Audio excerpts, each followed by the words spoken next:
Welcome back to Living Local. It's the sixth leading cause of death in the country. More than 50 million people are living with Alzheimer's disease, and by the time we finish this segment, 5 more people will have developed it. While there is no cure, there are support groups in place to help families deal with this awful disease.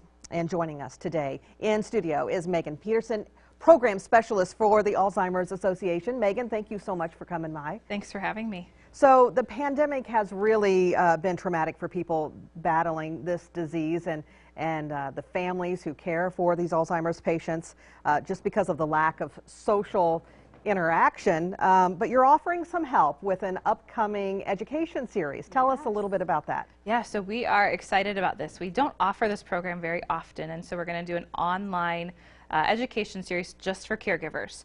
And so that'll focus on what being a caregiver is like in the early stages, the middle stages, and the late stages.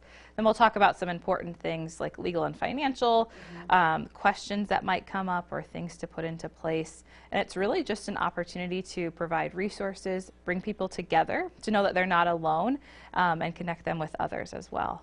So I was going to ask you, who would actually benefit from the series? You say it's strictly for caregivers, though? Yeah, so for caregivers, care partners. So we know that when someone's diagnosed with Alzheimer's, it doesn't just affect that person or one other person, right? Caregivers can be many, many people, and oftentimes it's whole families, and they might not even live in the same area as the person that's diagnosed, but they're still providing care. So anyone that's really impacted by the disease, caring for someone, or wants to learn about how to care for someone, that would be the perfect education series for them. Yeah, and there's so much to learn, too, so much knowledge to gain.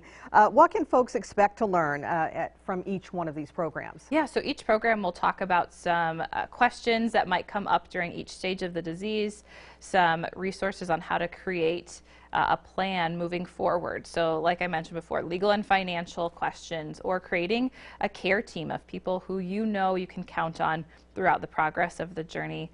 And then some treatments that are available, local support groups, and local resources as well. All right, so if someone is interested, how can they go about registering? So they can go to our website, alz.org/Iowa, or call our helpline, which is 800-272-3900, and they can help get individuals registered.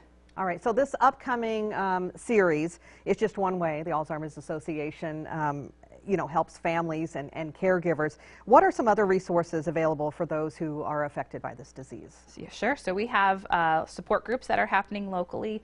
We partner with the Bettendorf Library to provide a memory circle, which is for individuals living with Alzheimer's and their caregivers. And then at our office, we have a lot of resources. We can meet individually with families and help them on their journey in creating their own plans. Yeah, and that's just so important. You do have some other local events that go on throughout the year. How can folks find out about that, or maybe even get involved? Yeah, so they can go to our website as well. So alz.org/Iowa. On our programs and event calendar, everything is listed there, and they can find out when those events are happening. All right, wonderful, Megan. Some great information for caregivers and family members. So thank you again for coming in. Thanks for having me. All right, for more information, check out alz.org/Iowa. We'll also have those details posted on ourquadcities.com.